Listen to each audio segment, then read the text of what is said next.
Meanwhile, South Korea is also making moves to strengthen its chip industry amid that battle. Samsung Electronics and the Dutch semiconductor giant ASML signed a $700 million deal to build a research plant in South Korea and agreed to jointly invest in a facility to develop advanced next-gen chip technology. The deal was signed during President Yoon's trip to the Netherlands, where he toured ASML's facilities. He's the first South Korean leader to visit the country since diplomatic ties were established in 1961. Live now to Troy Strangone. He is Senior Director, Congressional Affairs and Trade at the Korea Economic Institute. He joins us live from DC. And Troy, okay, the first visit for a South Korean leader since 1961. It's been a long time between drinks. So how would you characterize the state of relations and, in particular, the standing of this relationship in the lead up to the meeting? Well, this is a budding relationship, but it's an important one. South Korea is one of the major producers of semiconductors in the world, with Samsung and SK Hynix. Specifically, the two companies lead in the memory field. And at the same time, the Dutch with ASML are key partners for the equipment that South Korean firms need to produce chips. And so this is a good match in terms of complementarity, but it's also an important one in terms of taking and ensuring that South Korea has access to equipment it needs and that ASML has access to buyers, especially in light of the chip war between the United States and China. Indeed, and as you say, this two-day visit really focused on semiconductor cooperation as we see technology becoming a key battleground in the battle for supremacy, this war, if you wanted to call it that, a tech war between the US and China. So what are some of the key deals that we should be looking out for here? Where's the investability in this for everyday people watching the markets? So if we look at what's taking place, one, you've mentioned already the ASML Samsung deal, and this is important because it looks at taking and really developing advanced chip-making equipment, the EUV type that Secretary Raimondo was discussing.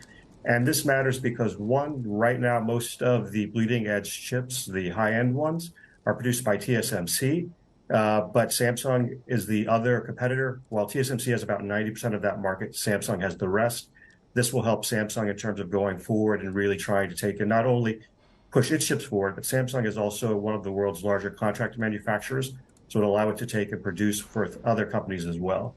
At the same time, we've seen SK Hynix also partnering with ASML, to take and really try to work on, one, capturing hydrogen, which is a byproduct from the semiconductor process, but also trying to take and reduce the energy consumption so you can green the semiconductor industry as well. And so at a time when we're more concerned about climate change, and we also are concerned about trying to maintain a technological lead on China, these are two key important deals for both Samsung and SK Hynix, but also ASML.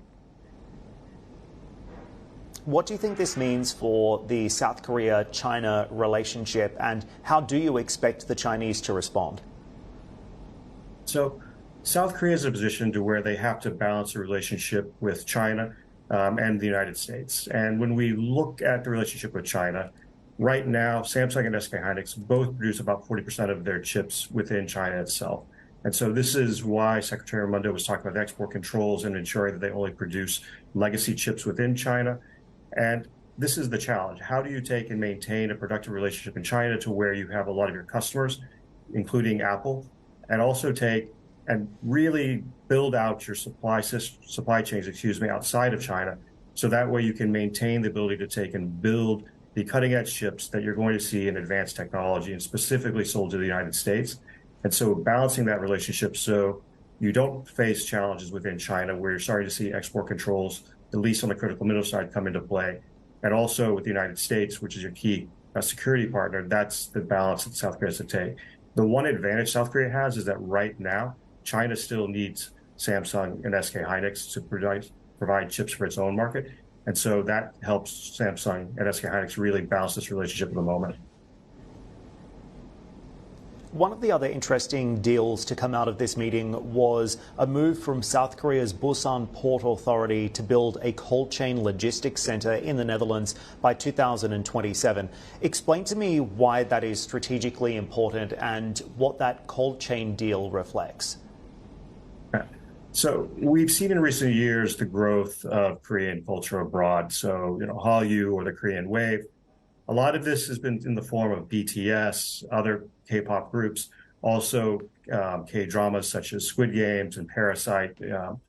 But at the same time, you're starting to see a lot of growth and interest in Korean food. And to do that, you really need to be able to have a cold chain logistics system to export the food. And so what this agreement does is it's going to take and allow South Korea to really begin to export en masse into the European market and really try to tap into that demand. And so this will take a little time, but I think we're going to start seeing, interest not only grow in Korean culture, but also in Korean food going forward. And this will help with that. Troy, we'll leave it there. Appreciate the conversation. Thanks for joining me today. That's Troy Stangeron of the Korea Economic Institute.